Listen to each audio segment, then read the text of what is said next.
बढ़ाएं अपना कदम सक्सेस की ओर शिखर करियर इंस्टीट्यूट के साथ। शिखर करियर इंस्टीट्यूट पूर्वी भारत में एकमात्र कोचिंग संस्थान जो एक्सक्लूसिवली है मेडिकल एंट्रेंस एग्जाम के लिए।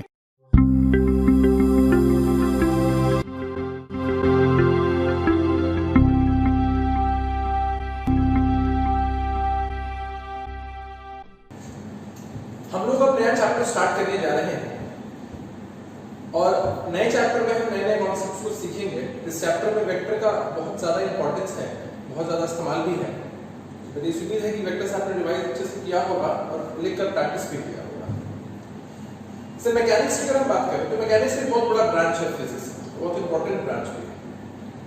उसमें आप लोग जानते हैं, सीखते हैं, बहुत सारी चीजें हैं उसमें। क्योंकि अपने सिलेबस में तो सीखते हैं कि कैसे कोई बॉडी पे कोई फोर्स लगता है, मतलब एक बॉडी है उस पर कोई फोर्स लगा, हो सकता है कि इस फोर्स के इफेक्ट में बॉडी रेस्ट में भी रह जाए, हो सकता है कि इस बॉडी पे मोशन भी हो।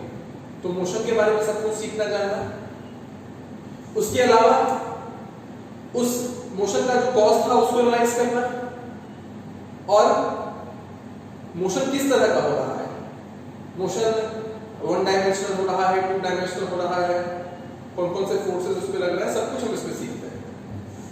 तो मैकेनिक्स के दो ब्रांचेस को हम डील करेंगे अपने सिलेबस में। पहला है काइनेमैटिक्स। काइनेमैटिक्स डेफिनेशन पढ़ लेते हैं हम लोग कि it is the branch of mechanics which deals with the motion of the body regardless of the cause producing it. मतलब मैकेनिक्स के इस ब्रांच में हम सिर्फ ये देखते हैं कि जिस भी बॉडी पर फोर्स लगा है, जिस भी बॉडी पर फोर्स लगा है, उस बॉडी का मोशन कैसा हो रहा है, और कॉज से हमें कोई मतलब नहीं है। कॉज क्या है, कैसे है, इससे कोई मतलब नहीं है। उस बॉडी के मोशन को एनालाइज करते हैं। उसके बाद डायनेमिक्स की बात करें, आगे पढ़ेंगे हम लोग, वो है it is the branch of mechanics which deals with the cause of motion of the body. मतलब इसमें डायनेमिक्स, इसमें हमने कॉज के बारे में नहीं सीखा, लेकिन इसमें हम कॉज के बारे में भी सीखते हैं। एक दोनों में डिफरेंस आप महसूस भी कर सकते हैं। अच्छे से एनालाइज करके पढ़ेंगे और अपने सिलेबस में सबसे पहले इस वाले चैप्टर में हम लोग वन डायमेंशनल मोशन सीखेंगे। वन डायमेंशनल मोशन का मतलब क्या होगा कि जैसे अगर ये x या y किसी भी x y z कुछ भी, तो या तो सिर्फ बॉडी का मोशन ऐसा रहे या फिर ऐसा रहे। वन डायमेंशनल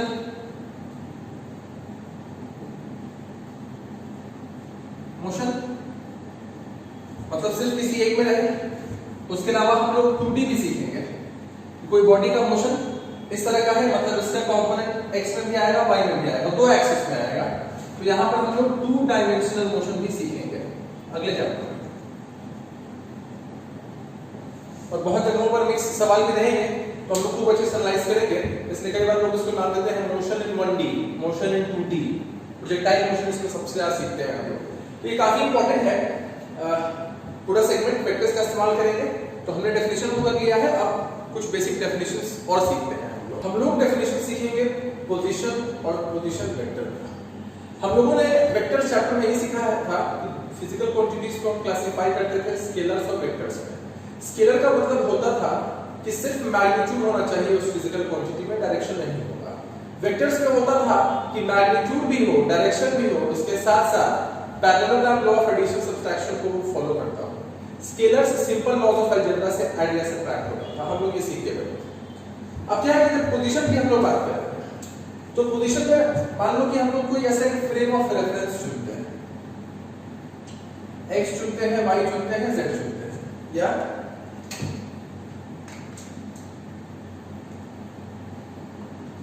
y चुनते हैं और कोई एक पॉइंट सिलेक्ट करते हैं a, पॉइंट सिलेक्ट करते हैं a, और इस पॉइंट का जो कोऑर्डिनेट है उसको मानते हैं x a, y a, z a। मतलब x एक्सिस, y एक्सिस और z एक्सिस पे जो उसका कोऑर्डिनेट है वो हम x a, y a और z a बोलते हैं। ये ऑरिजिन है हमारा, हम सब लोग जानते हैं 0,0,0 होता है। तो अगर कोई पूछे तो हम लिख सकते हैं position of a। Position of point a जो है वो क्या है, वो है x a, y a, z a। ये ऐसा है। ये पोजीशन की बात की गई तो हम आराम से उसका कोऑर्डिनेट्स बता सकते हैं। लेकिन पोजीशन वेक्टर अगर होता है, पोजीशन वेक्टर ऑफ ए, अगर इस ए पॉइंट का पोजीशन वेक्टर बोलता है तो फिर हम लोग इसको वेक्टर के टर्म्स में एक्सप्रेस करेंगे। हम लोगों ने सीखा था आई कैप, जे कैप और के कैप, ध्यान में होगा आई कैप, जे कैप और के कैप। हम लोग जानते हैं कि आई कैप, जे कैप और के कैप क्या होता है, यूनिट वेक्टर्स होता है along x axis, y axis और जेड एक्सिस। तो जब पोजीशन वेक्टर ए की बताने की बात हो रही है तो हम यहाँ लिखेंगे एक्स ए आई कैप प्लस वाई ए के साथ क्या लगाएंगे, जे कैप प्लस जेड ए और इसके साथ क्या लगाएंगे, के कैप। क्यों के कैप लगाया हमने, क्योंकि वो जेड एक्सिस है। तो पोजीशन और पोजीशन वेक्टर में क्या डिफरेंस है ये हम लोग जान चुके हैं, ठीक है। अच्छा, प्रिंसिपल बात क्या है कि जब पोजीशन बताना है, मान लो कि ये क्लासरूम है और उस क्लासरूम में कोई बच्चा सेकंड बेंच में कॉर्नर पे बैठा है, तो उससे कोई पूछे कि कहां बैठा है, तो क्या जवाब दोगे, हाँ कि क्लासरूम के सेकंड बेंच पर बैठा है। कोई और माइन्यूट पूछे तो क्या जवाब दोगे, सेकंड बेंच के कोने में बैठा है, या इस बिल्डिंग में इस फ्लोर पर ये क्लासरूम है। तो पोजीशन बताने का तरीका तो अलग अलग होगा। तो जब भी हम पोजीशन बताते हैं तो किसी न किसी फ्रेम ऑफ रेफरेंस के हिसाब से बताते हैं, कि क्लासरूम के हिसाब से बताया, बेंच के हिसाब से बताया, कि बिल्डिंग के हिसाब से बताया, कि ये जो क्लासरूम है वो किसी शहर के पटना के बोर्डिंग रोड में है। तो पोजीशन जब भी हम बताते हैं तो position is expressed with respect to some frame of reference of this. ये समझने की कि position is expressed with respect to frame of reference, with respect to frame of reference। Position जब भी कभी एक्सप्रेस किया जाता है तो फ्रेम ऑफ रेफरेंस के हिसाब से ही किया जाता है, सीधे ऐसे हवा में नहीं कर सकते हैं। किसी ने यहाँ भी हमने फ्रेम ऑफ रेफरेंस ओरिजिन लिया, एक्स वाई जेड एक्सिस। तो ये पोजीशन और पोजीशन वेक्टर था। डिस्टेंस एंड डिस्प्लेसमेंट, ये हमारा अगला टॉपिक है। डिस्टेंस और डिस्प्लेसमेंट की हम बात करें तो समझने की चीज क्या है, ये जो डिस्टेंस होता है वो स्केलर क्वांटिटी है। डिस्टेंस सिर्फ एस से डिनोट करते हैं इसको।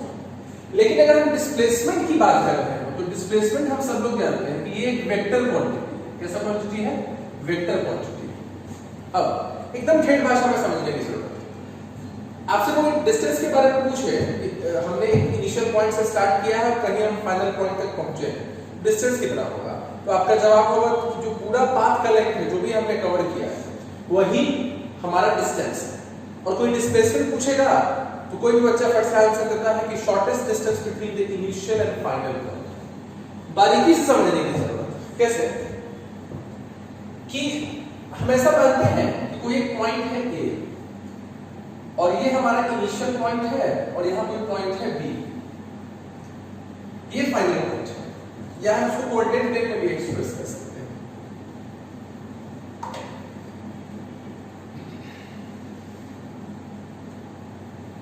यहां कोई हमारा ए पॉइंट है, उसको हमने इनिशियल माना है तो उसका आर इनिशियल मान सकते हैं हम लोग, और यहां कोई बी पॉइंट है उसको हमने फाइनल माना है, ठीक है।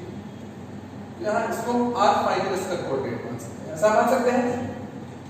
और कोई एक बॉडी है, गौर करना, कोई एक बॉडी है, वो जो बॉडी है वो इस रास्ते आता है, पहले ए से स्टार्ट करता है, ऐसा ऐसा ऐसा ऐसा करके गया, फिर बी पे पहुंच गया, तो उसने इतनी दूरी कवर की होगी पूरी, ठीक है। तो कोई पूछे कि डिस्टेंस क्या है आपके हिसाब से, तो डिस्टेंस बताना तो बड़ा आसान है ना। डिस्टेंस क्या है, स्केलर क्वांटिटी है, मतलब ये जो पूरा दूरी कवर करेगा, एग्जैक्टली कितना दूरी कवर करेगा वही डिस्टेंस है। हम क्या लिख सकते हैं, it is the length of the total path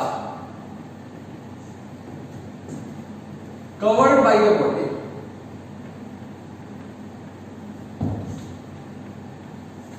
from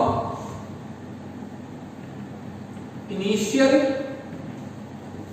to final point, from initial to final point, मतलब इनिशियल से फाइनल पॉइंट तक जितनी भी दूरी कवर करता है बॉडी, एग्जैक्टली उतना ही होता है डिस्टेंस के बराबर। अब डिस्प्लेसमेंट की बात करते हैं, एस वेक्टर से डिनोट करता है। तो डिस्प्लेसमेंट जो होता है उसमें क्या रोल इसमें बात है, डिस्प्लेसमेंट में हम क्या करेंगे ना कि डिस्प्लेसमेंट को कोई मतलब नहीं है कि आप ऐसे जिगजैग कहां गए कोई मतलब नहीं। उसको मतलब है सिर्फ किससे, इनिशियल पॉइंट से और फाइनल पॉइंट से, कि यहां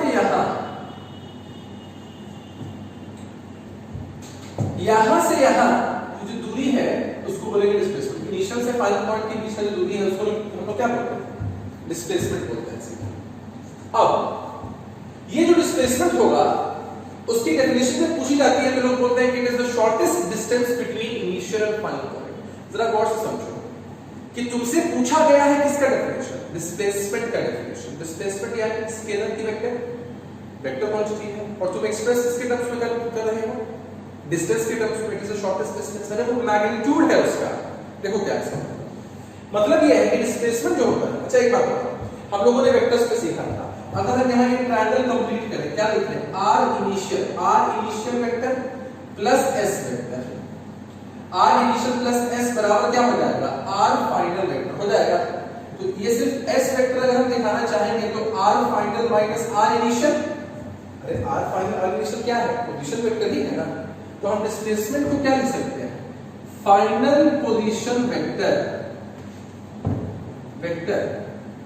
minus initial position vector, final position vector minus initial position vector, यानी r final minus r initial, ऐसा हम बोल सकते हैं, है कि नहीं, r final minus r initial बोल सकते हैं।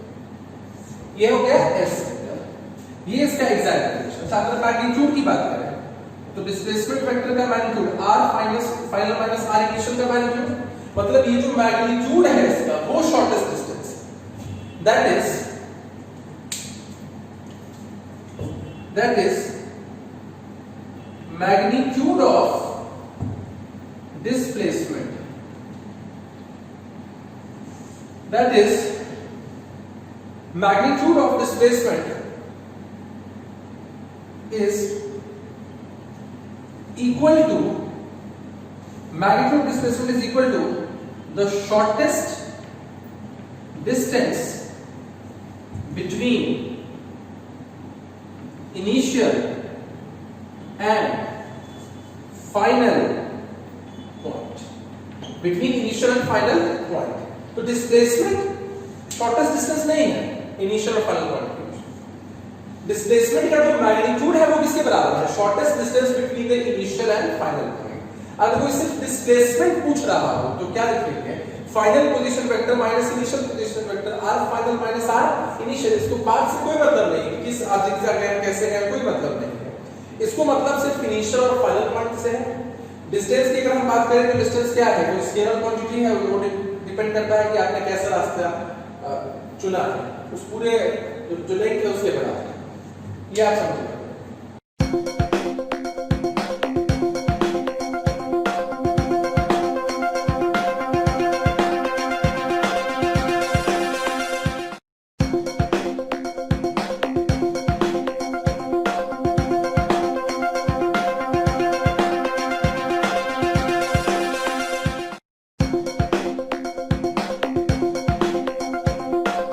डिस्टेंस और डिस्प्लेसमेंट के बारे में अगला पॉइंट है कि डिस्टेंस, और जब हम ऐसे ही डिस्प्लेसमेंट बोलेंगे तो समझना है कि वो मैग्नीट्यूड ऑफ डिस्प्लेसमेंट की बात हो रही है। हालांकि मैंने यहां लिख दिया है कि distance and magnitude of displacement will be equal in straight line path in one direction या वन डायरेक्शन। एक ही डायरेक्शन में जब स्ट्रेट लाइन पाथ में चल रहा होगा उस टाइम पर डिस्टेंस और मैग्नीट्यूड ऑफ डिस्प्लेसमेंट बराबर होगा। चलो हम लोग उसको एनालाइज करते हैं। एनालाइज कैसे करेंगे कि मान लो कि एक ही डायरेक्शन है, कोई बॉडी है जो x बराबर 0 से स्टार्ट किया और चलना शुरू किया, एक ही डायरेक्शन में है और स्ट्रेट लाइन पाथ दिख रहा है,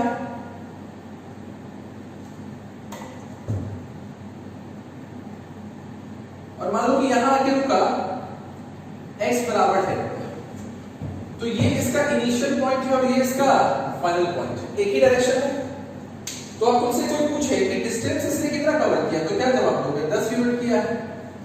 और कोई पूछेगा कि मैग्नीट्यूड ऑफ डिस्प्लेसमेंट क्या होगा, तो final position vector minus initial position vector, ये लिखोगे ना, ये वाला है x फाइनल, ये वाला क्या है x इनिशियल, तो ये भी किसके बराबर हो गया, 10 यूनिट के बराबर हो गया।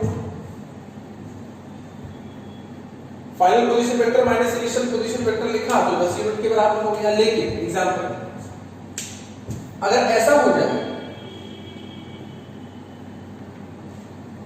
कि यही बॉडी x बराबर 0 से चले, x बराबर 10 तक पहुंचे, फिर यू टर्न मार दे और x बराबर 6 पर आके रुक जाए, तब तो ये फाइनल हो गया ना, ये वाला हो गया फाइनल और ये वाला क्या हो गया इनिशियल। ये वाला फाइनल और ये वाला इनिशियल। कोई डिस्टेंस पूछेगा तो क्या बोल सकते हो कि भाई डिस्टेंस तो ये पूरा दूरी आगे तक जो गया उसको s1 मान लेते हैं, वापस जो आया उसको s2 मान लेते हैं। कोई पूछे कि डिस्टेंस कितना, ये जो हमने दर्शाया है s से वो क्या है डिस्टेंस ही है ना। कोई डिस्टेंस तुमसे पूछेगा तो क्या जवाब दोगे कि भाई आगे गया है 10 यूनिट यानी s1 यूनिट, फिर पीछे आ गया है s2, यानी आगे 10 गया और फिर ये वापस कितना आया है 4 यूनिट आया है ना, वापस कितना आया है 4 यूनिट वापस आया है। तो वापस जब ये आएगा तो क्या लिख सकते हैं हम लोग 10 लिख दिया s1 को और s2 को क्या लिख देंगे 4, यानी 14 यूनिट से कवर किया है डिस्टेंस। लेकिन कोई डिस्प्लेसमेंट का मैग्नीट्यूड पूछेगा तो क्या लिखोगे x final minus x initial. Finally कहां है, फाइनली है 6 पर, फाइनली तो 6 पे है ना। तो डिस्प्लेसमेंट जो होता है वो तो सिर्फ होता है इनिशियल पोजीशन वेक्टर और फाइनल पोजीशन वेक्टर के बीच का शॉर्टेस्ट दूरी। इनके बीच का शॉर्टेस्ट दूरी तो 6 ही है ना। मतलब क्या कि ये 6 फाइनल है और इनिशियल क्या था 0, तो 6 यूनिट्स हुआ ना, 6 यूनिट्स हुआ। तो डिस्टेंस बड़ा हो गया डिस्प्लेसमेंट से, तो समझने की बात है। अच्छा, अगर if body returns back to its initial position, समझने की चीज क्या है, if body returns back to its initial position, अगर बॉडी अपने इनिशियल पोजीशन पर वापस चला आता है तो क्या लिख सकते हैं r final minus r initial, तो ये 0 ही हो जाएगा ना डिस्प्लेसमेंट, क्योंकि फाइनली भी कहां आ गया है अपने इनिशियल पोजीशन पर ही आ गया है।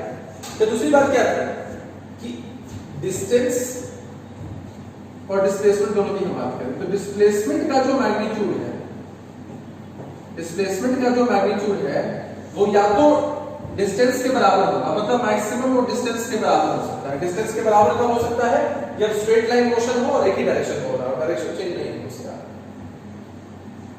लेकिन इस वाले केस में हमने क्या देखा कि डिस्टेंस बड़ा भी हो सकता है डिस्प्लेसमेंट से, कब, जब ये वापस आना शुरू कर दे, अपने डायरेक्शन को चेंज कर दे, तो डिस्टेंस बड़ा हो सकता है डिस्प्लेसमेंट से। लेकिन डिस्प्लेसमेंट कभी भी डिस्टेंस से बड़ा हो पाएगा क्या, नहीं। तो ये इंपॉर्टेंट चीज सीखने के लिए है कि distance is less than equal to distance, मतलब ज्यादा से ज्यादा डिस्प्लेसमेंट डिस्टेंस के बराबर हो सकता है, और वो भी कब हो सकता है, जब दोनों एक ही डायरेक्शन में हो और वन डायमेंशनल मोशन, ठीक है, ज्यादा से ज्यादा। लेकिन कभी भी ऐसा नहीं हो सकता है कि डिस्टेंस से बड़ा हो जाए डिस्प्लेसमेंट, या तो उसके बराबर होगा या फिर उससे छोटा ही होगा। एक और नोटिसेबल बात क्या है, नोटिसेबल बात यह है कि डिस्टेंस कभी नेगेटिव नहीं हो सकता। अगर बॉडी चलना शुरू कर दिया तो ना नेगेटिव हो सकता है ना जीरो हो सकता है, लेकिन डिस्प्लेसमेंट नेगेटिव भी हो सकता है और जीरो भी हो सकता है। कैसे एग्जांपल बताता है, इस तरह का एग्जांपल लेके बताते हैं कि मान लो यहां पे फिर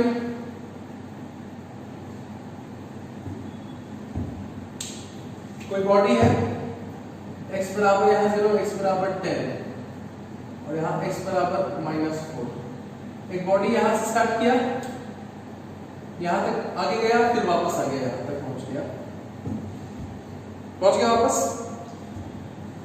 तो ये जो सिचुएशन है वो इनिशियल दिख रहा है, ये सिचुएशन क्या दिख रहा है फाइनल, x बराबर -4।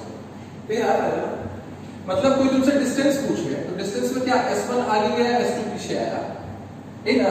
s1 कितना यूनिट आ गया, x बराबर 0 से x बराबर 10 गया है तो कितना यूनिट आ गया, 10 यूनिट आ गया, ठीक है। और वापस पीछे कितना यूनिट आया है, 10 यहां था, ये 4 यहां था, ये 14 यूनिट्स यानी 24 यूनिट से डिस्टेंस कवर किया। इसको कोई मतलब नहीं है आप आगे गए पीछे गए, डिस्टेंस का डेफिनेशन ही हमने क्या सीखा है, स्केलर क्वांटिटी है, बस डिपेंड करता है कि आपने टोटल पाथ में कितना ट्रैवल किया है, ठीक है। उसके बाद हम बात कर रहे हैं किसकी, हम बात कर रहे हैं डिस्प्लेसमेंट के मैग्नीट्यूड की। तो वो क्या है, x का फाइनल माइनस x का इनिशियल। तो भाई फाइनली ये कहां पहुंचा है, अरे हमको तो मतलब सिर्फ इनिशियल और फाइनल के बीच की दूरी से है ना। फाइनली ये कहां पहुंचा है, फाइनली अगर देखा जाए, अगर सिर्फ मैग्नीट्यूड की बात करेंगे हम लोग तो फाइनल ये -4 है और ये -0 है। मैग्नीट्यूड देखेंगे तो 4 यूनिट्स, लेकिन अल्टीमेटली अगर s वेक्टर की बात करें मतलब x final minus x initial, तो ये तो नेगेटिव चला है ना, ये क्या आ गया, नेगेटिव आ गया, क्योंकि फाइनली कहां लोकेटेड है। जैसे हम यहां अगर देखना चाहें x फाइनल तो क्या लिखेंगे, -4i क्या -0i क्या, यानी ये -4i क्या आ गया ना, ये जो डिस्प्लेसमेंट आया वो क्या आ गया, -4i क्या आ गया, मींस डिस्प्लेसमेंट नेगेटिव हो गया। डिस्प्लेसमेंट नेगेटिव कब, जब हम इनिशियल से राइट मतलब आगे की तरफ पॉजिटिव की तरफ नहीं रुक रहे हैं, हम रुक रहे हैं पीछे की तरफ, तो निश्चित रूप से अगर हम डिस्प्लेसमेंट को देखेंगे तो ये नेगेटिव चला आएगा, लेकिन इसका मैग्नीट्यूड पॉजिटिव ही है, मैग्नीट्यूड इसका ज्यादा ही है, लेकिन ये नेगेटिव आ गया है डिस्प्लेसमेंट। तो हम क्या कह सकते हैं, डिस्टेंस कैन, अगर बॉडी चल रहा है तो नेवर बी जीरो और नेगेटिव, जीरो और नेगेटिव, डिस्टेंस कभी भी ना जीरो हो सकता है ना नेगेटिव हो सकता है अगर बॉडी चलना शुरू कर दिया, but displacement can be zero और negative, displacement can be zero और नेगेटिव। मतलब क्या, जैसे बॉडी अपने इनिशियल पोजीशन पर वापस ही आ गया तो जीरो हो गया, और बॉडी अपने इनिशियल पोजीशन से भी पीछे की तरफ चला गया तो डिस्प्लेसमेंट नेगेटिव भी हो सकता है। तो हमने यहाँ कुछ पॉइंट्स को अच्छे से एनालाइज किया है, जिसको रिवाइज कर लें। पहला कि अगर डिस्टेंस और डिस्प्लेसमेंट का मैग्नीट्यूड सेम तभी रहेगा जब एक ही डायरेक्शन में मोशन हो रहा हो और बॉडी स्ट्रेट लाइन में चल रहा हो। हाँ, अगर डायरेक्शन यहाँ चेंज हो गया तो फिर डिस्प्लेसमेंट कम हो गया, हमने देखा डिस्टेंस से, तो हम क्या कह सकते हैं, डिस्प्लेसमेंट का जो मैग्नीट्यूड है वो डिस्टेंस से या तो छोटा होगा या फिर उसके बराबर हो सकता है स्पेशल कंडीशन में। उसके अलावा अगर बॉडी अपने इनिशियल पोजीशन पे वापस चला आता है, इसका मतलब डिस्प्लेसमेंट जीरो। अच्छा, डिस्टेंस कभी भी जीरो या नेगेटिव नहीं हो सकता, लेकिन डिस्प्लेसमेंट तो हो सकता है ना, अपने इनिशियल पोजीशन से भी पीछे आ गया है। तो ये भी नोटिसेबल बात है डिस्टेंस और डिस्प्लेसमेंट के बीच। हम लोगों ने पोजीशन और पोजीशन वेक्टर सीखा, स्केलर वेक्टर, फिर हम लोगों ने सीखा डिस्टेंस और डिस्प्लेसमेंट, जहां डिस्टेंस था स्केलर, डिस्प्लेसमेंट था वेक्टर। अब हम सीखने जा रहे हैं स्पीड और वेलोसिटी के बारे में। स्पीड हम जानते हैं कि स्केलर होता है, उसमें डायरेक्शन नहीं होता है, और वेलोसिटी जो होता है वो होता है वेक्टर क्वांटिटी, उसमें डायरेक्शन भी होता है। अब ये जो स्पीड और वेलोसिटी हम सीखेंगे ना, वो हम या एक्सेलरेशन के भी हम सीखेंगे, वो हम दो कैटेगरी में सीखते हैं। दो कैटेगरी होता है, एक होता है एवरेज, एक कैटेगरी होता है एवरेज, और एक कैटेगरी होता है इंस्टेंटेनियस। और दोनों में क्या डिफरेंसेस है खूब अच्छे से मैं बताने वाला हूं कि एवरेज और इंस्टेंटेनियस में क्या डिफरेंस है। पहले हम लोग बारी-बारी से डेफिनेशन सीखते हैं, अच्छे से एनालाइज करते हैं। पहला हम लोग सीख रहे थे average speed. Average speed, average speed हम सब तो जानते हैं, डिस्टेंस बाय टाइम, वो तो चलो पहले बचपन में सीख रहे थे, ठीक था। लेकिन एवरेज स्पीड को डिफाइन करना है तो कैसे करेंगे? Average speed is defined as the ratio of total distance travelled, total distance जो भी बॉडी डिस्टेंस ट्रैवल करता है, टोटल डिस्टेंस ट्रैवल्ड नीचे by total time taken, total time taken, total distance travelled by total time taken, ठीक है। ये होता है जितना भी दूरी तय किया है बॉडी ने, उसको हम बाय टोटल टाइम टेकन से करते हैं, ठीक है। अब जैसे इस एवरेज स्पीड को भी हम लोग दो कैटेगरी में पढ़ेंगे, स्पेस एवरेज, टाइम एवरेज सीखेंगे हम लोग। पहले डेफिनेशन सीख लेते हैं, उसके बाद तो total distance travelled by total time taken. हम इसमें if a body moves with speed v1 for time t1, speed v2 for time t2, और बहुत डॉट्स लिख दिया, फिर t3 speed v3 for time t3 ऐसे करते हैं, speed vn for time tn, ठीक है। तब अगर हम एवरेज स्पीड की बात करें तो टोटल डिस्टेंस का मतलब v1 स्पीड से चला है t1 टाइम के लिए, तो क्या लिखते हैं v1 t1 v2 t2 ऐसे करते करते कहां तक vn tn की पूरा डिस्टेंस आ गया, और डिवाइड कर देंगे टाइम से, t1 प्लस t2 प्लस कहां तक जा सकते हैं हम tn तक जा सकते हैं। तो एवरेज स्पीड निकालना काफी आसान है कि टोटल डिस्टेंस देख लिया, उसका समेशन कर दिया, टोटल टाइम से इसको हम लोग डिवाइड कर देते हैं, हो गया। ठीक है, ये हो गया एवरेज स्पीड। अब चले आते हैं average velocity. Average velocity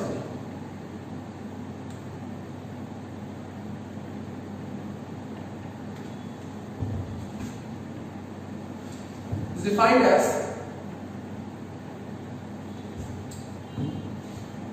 total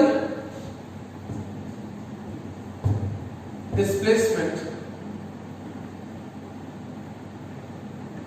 divided by total time taken। total time taken मतलब हम लोग इस एवरेज वेलोसिटी को क्या total displacement by total time taken. Displacement क्या होता है? Delta R, change in position vector. Total time हम लोग मान लेते हैं डेल्टा टी। डेल्टा के टर्म्स में हमने एक्सप्रेस किया है कि R final minus R initial और डेल्टा टी टोटल टाइम। इस तरह से लिख सकते हैं। डिस्प्लेसमेंट के बारे में तो अभी हमने जानकारी ली है ना कि कोई ऐसा हम लोग लेते हैं कोऑर्डिनेट प्लेन, कोई यहाँ पर आर इनिशियल वाला कोई पॉइंट है, यहाँ कोई आर फाइनल वाला पॉइंट है। ठीक है, और जो डिस्प्लेसमेंट होता है S, वो क्या होगा? R final minus R initial, है कि नहीं? अच्छा, इसमें समझने की बात क्या है कि जो एवरेज वेलोसिटी, जैसे इसमें तो हमको डायरेक्शन नहीं देखना था, सिर्फ मैग्नीट्यूड देखना था। इसमें तो डायरेक्शन भी देखना पड़ेगा। क्या समझना पड़ेगा कि जो एवरेज वेलोसिटी है v वेक्टर, उसका डायरेक्शन किधर है? ये जो एवरेज वेलोसिटी v वेक्टर है, this is parallel to the displacement vector, और this average velocity v vector is parallel to r final minus r initial vector, isn't it? मतलब जिधर डिस्प्लेसमेंट होगा उधर ही एवरेज वेलोसिटी का डायरेक्शन होगा। क्यों ऐसा होगा? क्योंकि डेल्टा टी तो भाई कोई पॉजिटिव कांस्टेंट ही होगा, टाइम तो नेगेटिव होता नहीं है। अब डिस्प्लेसमेंट पॉजिटिव तो एवरेज वेलोसिटी भी उधर ही होगा, नेगेटिव भी हो सकता है। डिस्प्लेसमेंट हमने सीखा है कब डिस्प्लेसमेंट नेगेटिव होगा। समझने की बात ये थी कि जिस तरफ डिस्प्लेसमेंट होगा उसी तरफ एवरेज वेलोसिटी भी होगा, क्योंकि एवरेज वेलोसिटी क्या है? Net displacement bye is defined as the net displacement or total displacement by total time taken, यही होता है। तो दोनों के बीच में आपको डिफरेंस समझ में आ गया होगा। ये वेक्टर है और ये स्केलर है। इसमें सिर्फ मैग्नीट्यूड है, इसमें मैग्नीट्यूड के अलावा डायरेक्शन भी है। हम मैग्नीट्यूड भी इसका निकाल सकते हैं, डायरेक्शन भी बता सकते हैं कि ये डिस्प्लेसमेंट वेक्टर के अलावा